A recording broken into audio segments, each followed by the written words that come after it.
It's Mark Evans, and you're listening to Marketing Spark.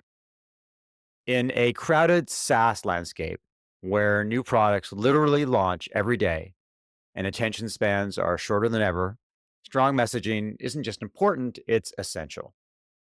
The best product in the world won't succeed if customers don't quickly understand what it does, why they should care, and as important, how you're different or better. That's where Chris Silvestri comes in. Chris helps B2B SaaS companies refine their messaging so they can stand out, connect with the right audience, and drive real business results. With a background in copywriting, UX design, and conversion optimization, he blends psychology, storytelling, and strategy to craft messaging that resonates. As the founder of Conversion Alchemy, he works with startups and growth stage companies to turn confusing or forgettable positioning, and there's lots of that out there, into clear, compelling narratives. If your messaging isn't working as well as it should, Chris has some great insights on how to fix it. Welcome to Marketing Spark, Chris. Hey, Mark, thanks so much for having me. You started your career as a software engineer before moving into conversion copywriting. It's an interesting career shift. What sparked that transition, and how has your technical background shaped the way you approach messaging and positioning for SaaS companies? How did I shift from software engineering into marketing, basically, and copywriting and messaging? What a lot of people think when they hear you were a software engineer and transition into copywriting for SaaS specifically, they think you know the software space perfectly. The SaaS space is where you were living before. The thing that a lot of people don't know is that my type of software engineering was in a totally different field. It was software engineering in industrial automation. So think of those automatic assembly machines that assemble components in factories, right? I Mhm. used to program those so that operators could use these machines and basically replace human labor. That was my job. I was programming this. It was mostly logical programming, lots of sensors to wire with the software to understand how those sequences moved and combined. The way that I shifted from that was totally random. I wanted to play more with my band. I'm a drummer. I decided, let's look for something to make money online that's flexible, that allows me to travel, and I don't have to wait 3 months to take time off to go on tour. And I stumbled on copywriting. The thing that I enjoyed most about copywriting was the psychology behind it, the decision making process. It's not only about writing words or designing websites, it's about understanding people. That's the thing that actually grabbed me, still to this day makes me passionate about it. You got experience working with more than 50 B2B SaaS companies like Moz. What are some of the biggest mistakes that you see companies making with their messaging from the outside looking in, and someone who spends a lot of time focused on positioning and messaging? There is an awful lot of confusing, generic, undifferentiated messaging. And I wonder, how could a company operate like that in an ultra competitive landscape? How could the head of marketing or the CEO for that matter live with messaging that doesn't differentiate, that doesn't motivate or inspire prospects to at least check out what they're doing? Instead, they're running with one hand tied behind their back. You can run, but certainly not as fast. Why do they struggle with bad messaging? Is it ignorance? Is it they don't care? Do they think that their product is good enough? What are the reasons behind bad messaging? Why they struggle with bad messaging? It's a great question. I think it's very nuanced, contrary to what a lot of people think. You mentioned, are they passionate about their products, their messaging? It's actually the opposite. A lot of my clients are super passionate about their products, whether it's the marketing department, sales, or the founder, especially. I think the main problems that I'm seeing, it's first, there's a lack of alignment between teams. So whether it's sales teams, marketing, founder, sometimes support as well. There's a lack of alignment in terms of messaging. And this, I can tell you an example of this that happened recently. So I've been working with this SaaS based in France, but they recently got acquired by a private equity firm. So you can imagine someone comes in, basically buys them out. And now you have two completely different teams that need to synchronize and agree on how to say what they do and for who they do it. So our job as messaging experts, copywriters, it's to come in and show them and have all their knowledge come to the surface, bubble up to the surface, so that everyone in the team realizes, oh, is this really what we're about? Okay, this is the way that we should say it. Because otherwise, teams have a hard time communicate. Someone says what they do in a completely different way than someone else. So you need that kind of alignment internally, I think. Another reason it's which actually stem from this, it's they don't have a clear positioning and messaging strategy. A lot of people think about copywriting as just, okay, I'm going to sit there, I'm going to write, or I'm going to use this brand voice guidelines, and that's done. But the thing is, yeah, unless you do the work at the surface, which is the positioning strategy, which is basically saying what you do, who you do it for, and how you do it in a unique, better, differentiated way. Unless you know that, everyone in the team knows that. And unless you turn all of that into a messaging framework, which is how then you say all of it, you writing copy, it's impossible, or you're just guessing, right? Or you're just prompting ChatGPT, asking, "Hey, write me this landing page." I think Right. that's what a lot of companies are doing nowadays. They need that kind of foundational work. Another reason is they're copying competitors. So it happen a lot of times when I jump into new projects. For example, I had this in a very crowded space, the data integration quality space. This company, I jumped in and they showed me, okay, this is our V1 beta messaging that we think of using, right? Then I go and look at all their competitors. We usually do a competitor analysis to contrast the different messaging. And it was exactly the same claims. And then we going into the positioning and messaging work that I've described before, that's when you actually realize, okay, all of the other competitors are saying the same thing. So how are we different, right? So that's the other thing.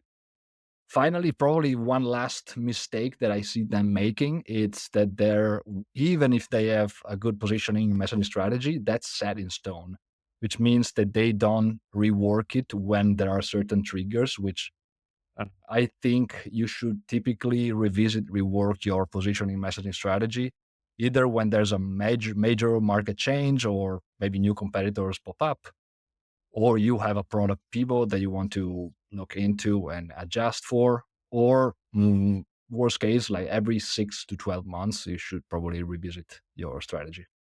Great advice and something that I advocate for because positioning is very fluid. It's very dynamic. And same for messaging. It's not written in stone. Just wanted to circle back with your comment about competitive undifferentiation and the tendency to say what every other competitor is saying. And there's the old saying that it's easier to run with the buffaloes and run off the cliff than it is to stand up by yourself. It's hard to zig when everybody else is zagging. No one ever made a mistake buying a IBM. There's less risk involved when you're not saying something different. Your CEO is not going to point to the head of marketing and go, "What are you doing? Everybody else says this and you're saying that." Is it a fear of risk? Is it a lack of being courageous or creative or bold? What undermines companies when it comes to their messaging and the fact that they sound like everybody else? And I run into it. The reason or reasons why a lot of companies tend to copy their competitors is yes, some of it, I think it's they don't want to risk it, especially, in B2B, you might think, oh yeah, it's all about the company, it's all about like logically, but it's also like the personal side. Like you might risk your job if something goes wrong. So that's one factor. But I also think it sometimes what I'm seeing, it's lack of knowledge about how to turn a lot of the research data into actual differentiated, crystallized messaging. Because a lot of the clients that I'm working with, when I ask them, hey, can you share past research that you've conducted? A lot of them have really good survey data. Maybe they have a lot of sales calls, recordings, or gone recordings. So we can look at those and understand. But they don't actually put all of that data into practice. They don't they don't operationalize the data, which is a shame because when we jump in and we listen to all those sales calls, it's gold. Everything that customers say on calls or interviews that we run, you can extract a lot of great voice of customer that then you can use to actually do that differentiation work that competitors are probably not doing. The other challenge for a lot of B2B SaaS companies when it comes to messaging is that they're trying to appeal to decision makers and end users. Often they have different mandates. A decision maker, for example, is looking to scale or reduce expenses. Bottom line matters to them. The user, the person in the trenches, is looking for something that allows them to do their jobs easier or faster. And sometimes their goals are different. They're trying to work towards this common good, but their goals are different. How do you create that message market fit Mm. where what a company says can appeal to different audiences, different types of people within the buying process, but aligns them in the same way? It's a challenge to make sure that people get what they need, but there's a common story that they're telling to the marketplace. How do you get to message market fit? The way that I define it, it's joining the conversation already happening in your prospect's mind, which is it's contrary to what a lot of people think. Uh, People don't land on your website and want to know exactly what you do. They already have some kind of conversation or ideas or pain points, desired outcomes in their minds, and they want to see those matched on the page as soon as they land. And then, okay, if that works, then they're gonna scroll. So in order to find that out, I always say the biggest component of a messaging project, which sometimes startles clients, it's that it's 70% of the work is the research. So the way that I divide, actually prioritize research, I actually have a system for prioritizing research for my clients. It's dividing it into three layers, let's call it. We have the first layer, which I call the surface layer. Let's say it's what users say.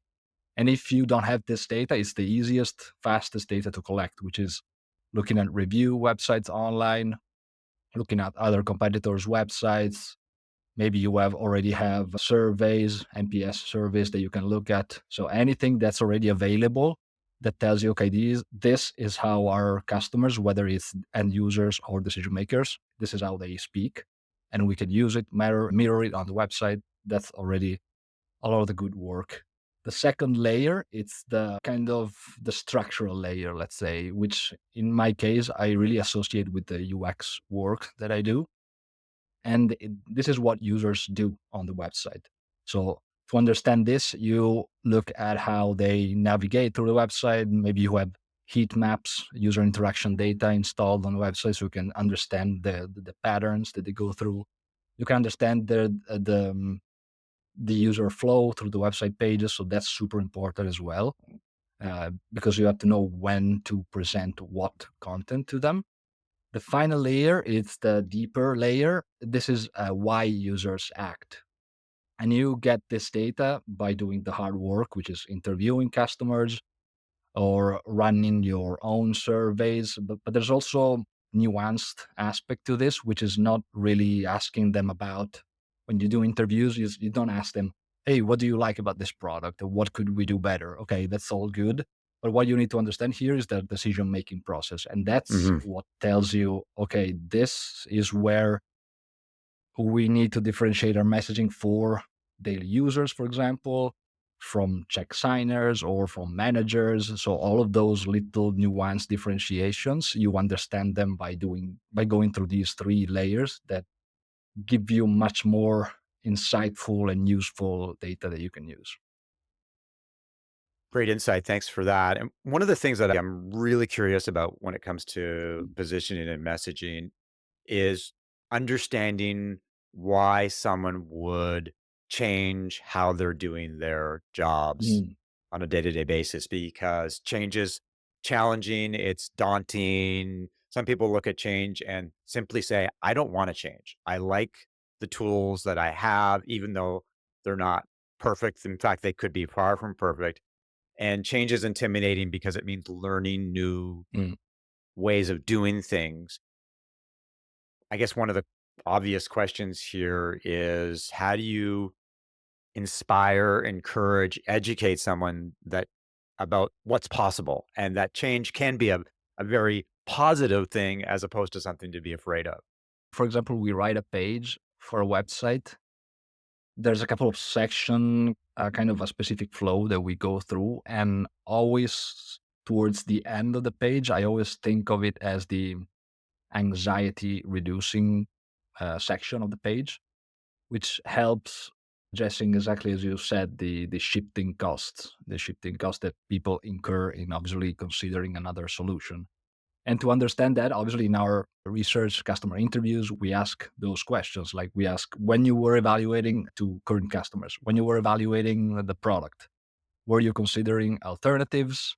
What did you like about those? What you didn't like? And then after you pick the product, were you still evaluating those to understand what the retention patterns are as well? So that's super important. And a lot of the work that you would do in that anxiety section, shift, switching cost reduction section, it's also including social proof. They need to identify with the exact social proof that you place on the website. So if they see that you are writing for a CMO, if they see a testimonial from another CMO or a case study that speaks to the exact either use case or specific problem that they had, that's super helpful. But another thing is going deeper into, for example, the use cases. So if they see that they can realize a specific use case that they need much better with this, with your product, than they can do with their current solution, then the switch almost becomes automatic, right? If Mm. the price makes sense, like those come later at the stage. But yeah, I think it's super important. It's a great point to make sure that you address those switching costs. I want to go back to a point that you made about research and that 70% of the work that you do is behind the scenes. Yeah. It's grunt work, it's necessary work, but often companies will look at a positioning or messaging exercise and they'll see the deliverables and a reaction may be, that's it. That's all I get. You're charging me all this money. It takes all this time. And at the end of the day, the deliverables appear to be minimal. I don't Mm. mean to undermine what we do, but a lot of people are looking for outcomes and results. And they often think that I'm going to get this big deck with lots of great insight and my website's going to be completely overhauled and it's going to be amazing. But often that's not the case. How do you educate customers and prospects about your process and the fact that a lot of the stuff that happens is sort of operates underneath the surface? It's kind of like watching a duck on a lake. Is that the duck Yeah. looks really calm and cool and collective, but underneath the surface, it's furiously moving its feet because there's so much happening. So what is that education process when people ask you how you work and what they get? Yeah. So how do I educate clients on my process for positioning and messaging? It's actually interesting that a client mentioned to me the duck syndrome, speaking to one of their customers, so their customer situation and problem. But yeah, so the biggest thing I think it's actually making it clear from the get go that, and I always do it. Like I always tell them, we are going to get to the positioning exercise probably after like in a month and a half after we've done all the research, and before even sending them doing the positioning exercise, we deliver a research report of findings and insights so they can see the work that we've done to get to that point. But the other thing, it's also making it clear that there's a great book that I one of my favorite books that's called the user illusion. And a phrase in the book says, making things easy is hard, clarity requires depth. And that's the gist of the whole positioning exercise. In order, yeah, it's a one pager at the end of the day, but those words are basically the words and the structure that's going to carry you over through all the work that's after, whether it's the messaging framework and the copy that comes after. So once you have that clear, together with the team. That's the plus value. It needs to be clear to everyone, and that's what's missing in most companies. Once that's clear, then writing comes almost natural. We've talked about how a lot of B2B SaaS messaging is generic, uninspiring, looks and feels like every other competitor in the marketplace. One of the challenges that a lot of companies have is trying to define differentiation. In ultra competitive marketplaces, differentiation is crucial. What strategies do you use to help brands stand out and avoid sounding like everybody else? How do you help them discover how they're unique or different or better? And what are some of the challenges that you run against when you present an idea of differentiation and a client will go, "No, that's not us. We don't operate like that," because they're so inherently biased. They've lived with their messaging for so long that they have a hard time seeing what's over the horizon. The way that I help my clients understand their differentiation is first just the simple fact of being an outsider helps me and them get more of an objective view on the company, the product, the customers. That in itself is super valuable, I think.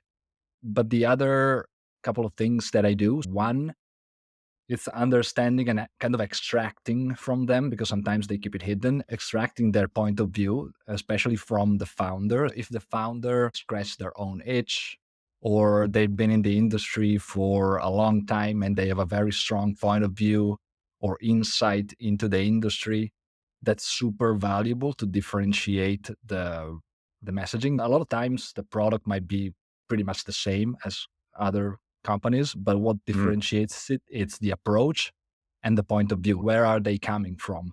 How are they delivering their product in a way that's different from other companies? Sometimes it's very subtle, but if you can find it, it's very helpful. The other thing, it's finding their unique voice. Sometimes what resonates is not really what you say, the features, the benefits, but it's simply the style, the different voice in which you say it, especially if it matches specific values that your customers share with you. Another thing, looking at competitors, but not copying competitors. The way that we do it, we do competitor analysis and we analyze competitors' websites messaging, dividing it into these three areas. Is the last one, but before that, you have the value section, and then up above that, the motivation section. Understanding websites this specific way, it's how you understand what level of awareness and sophistication are my competitors targeting. Should we target that same angle with our messaging, or maybe slightly different, even if your product is not that different? Selecting a different approach or targeting mechanism for your messaging can help differentiate you. Finally, probably the easiest thing is that a lot of companies either don't do or don't do well. It's using voice of customers, I mentioned. So looking at Mhm. reviews, looking at your customer interviews, any specific messaging that sounds sticky, let's say, messaging that sounds like an headline that you could just take verbatim and use. That's super helpful because a lot of companies just use the usual jargon, especially enterprise company. So when you start writing conversationally in B2B, which is much less common than B2C, then you have a much easier time differentiating. It would be remiss if I didn't ask you about AI because it seems to impacting everybody everywhere. And it's certainly changing the way that content and messaging are created.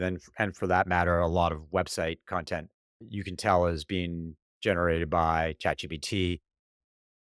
How are you leveraging AI tools to enhance your copywriting and conversion strategies, as well as the research that you do to sort of underpin the work that you do for clients?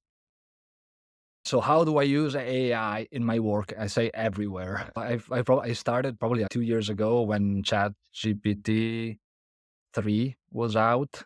Start experimenting from the get go, seeing what I used to get, understanding at the beginning that it sucked, didn't work, then slowly integrating it into my processes from every area: research, strategy, writing. A lot of people say that AI can't write copy, but the reason is that AI doesn't have the context.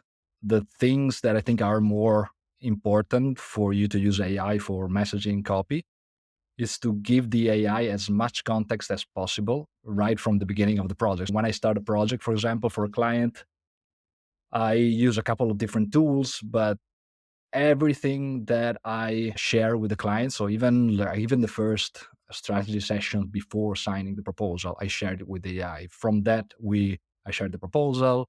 Then we go into kickoff call. All the transcripts I share with AI, obviously censored, anything that needs to be covered. As long as I go through the project, the AI knows everything about the project, and I can ask it questions. I can strategize with AI. So it starts building up a knowledge base that it can use almost as if you were an assistant, right? So that's one way that I use it. Then the other way typically happens at the end of the project. Once I have the strategy in place, all my documents crystallized from real research, then I create a separate AI or chat that could be considered almost a simulation of a customer persona. A lot of people call it synthetic personas. There's different ways of calling it. The useful thing about this is that, especially if you're a startup, maybe you don't have a lot of research data, you don't have the time or the money to conduct a lot of research. Using an AI persona like this, as long as you direct it with some of the strategy work that you've done, it's really helpful because even if you don't get to 100% accuracy, you can at least get to that 70, 80% that can inform an initial strategy or copy, and then you can iterate from there. You can literally have a conversation with AI like as if you were having like a focus group with a customer. So you can ask questions about, hey, what objections would you have if you stumble on this piece of copy? Or you stumble on this headline and these bullet points. What do you think? Tell me your thought process. And then you Mhm. can adjust based on what they say. You can literally simulate the AI going through an entire page of copy. And the feedback is pretty accurate if you do all the work up front. And Yeah, I think we have similar approaches. I mean, I've been writing. I'm a writer, a reporter for a long, long time, and I have an antagonistic or a ambivalent relationship with AI because people think that AI replaces writers, and in some respects, AI is getting smarter and smarter, and it will replace a lot of the writing. There's some writing that AI will not be able to replace, but over time, over the last since ChatGPT launched in November 2022, I've become more comfortable with it and embraced it as a key part of how I do my job. Like you, I do a lot of customer research. I do customer interviews, listen to gong calls, talk to mm, executives. Everything is documented and I will feed it into a custom GPT for every client.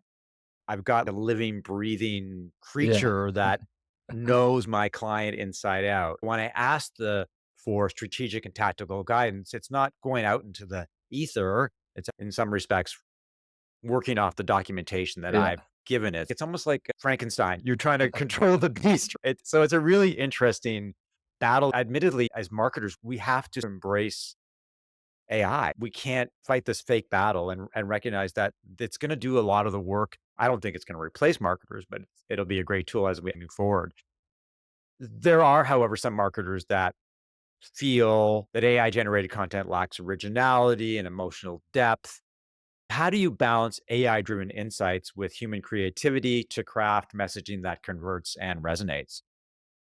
Yeah, so I think as I said, the way to actually have AI write well is to actually give it all the context that it needs. The way that I do it, for example, once we have all the strategy documents, we share them with I typically use Claude, which is much better at writing. I think it's more human sounding, let's say.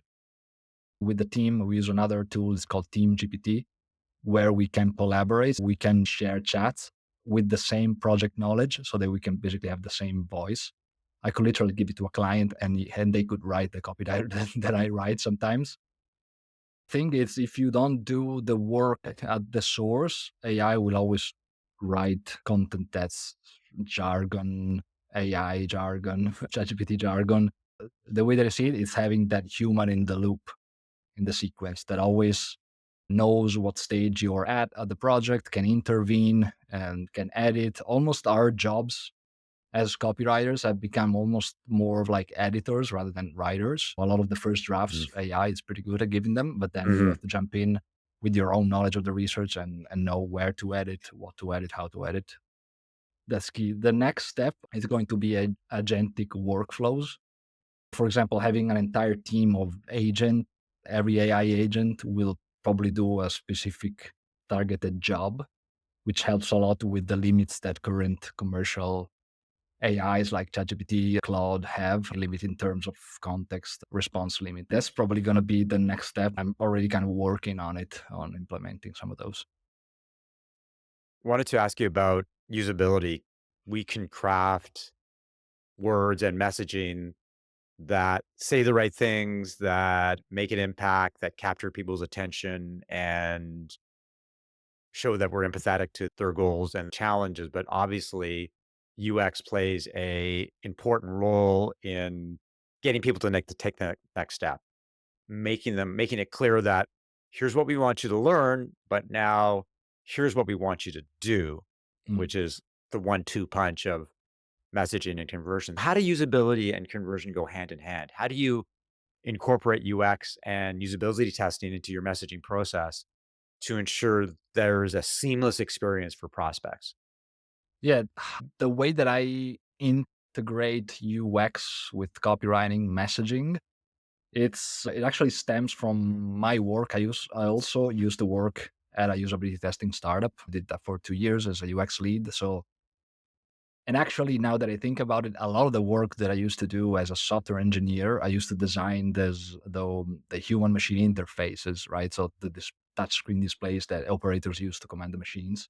So from there, I think I learned a lot of putting yourselves in your customer's shoes or in your user's shoes. And I started applying usability testing not only for understanding how people use a product, but more towards the website, actual website experience. How do they consume the copy?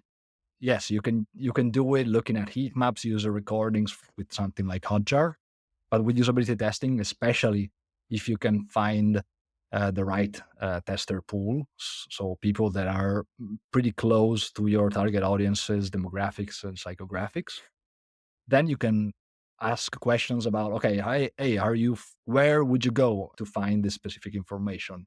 Or everything about expectations. So what do you expect to happen before you click this button? And then when they click the button, ask them, do you think that the experience matched your expectations? So all of that work actually not only helps inform the way that you lay out the website, the design, but also the way that you lay your copy out on the website. So a lot of the work that we do is wireframing. So we turn, for example, copy that's in Google Documents into wireframes, sometimes even clickable wireframes. So the clients can navigate through the Figma files. They can see, okay, from this page, I'm clicking this button. What's the next page? Is the UX sent? It's called the UX sent matched from where they are to where they land. And especially when you have a lot of pages for B2B SaaS, you can have a lot of use case pages, solutions pages. It's important to understand the decision making process and the dynamics of all the different users, as you mentioned, the daily users, the decision makers, check signers. How do they go through a website? What pages do they need to see, and in what sequence? So we try to understand all of those with usability testing. Earlier, you mentioned The User Illusion as a must-read book. Are there other books that would recommend? And I'm curious about your tool set. Like what software do you use to do your job? I think a lot of people are always curious about trying new things. So what books do you read or would you recommend people read and what tools Yeah. would you recommend So as well? I actually have one. One second. This is a really good book that I started. It's called The Economic Naturalist. Why economics explains almost everything.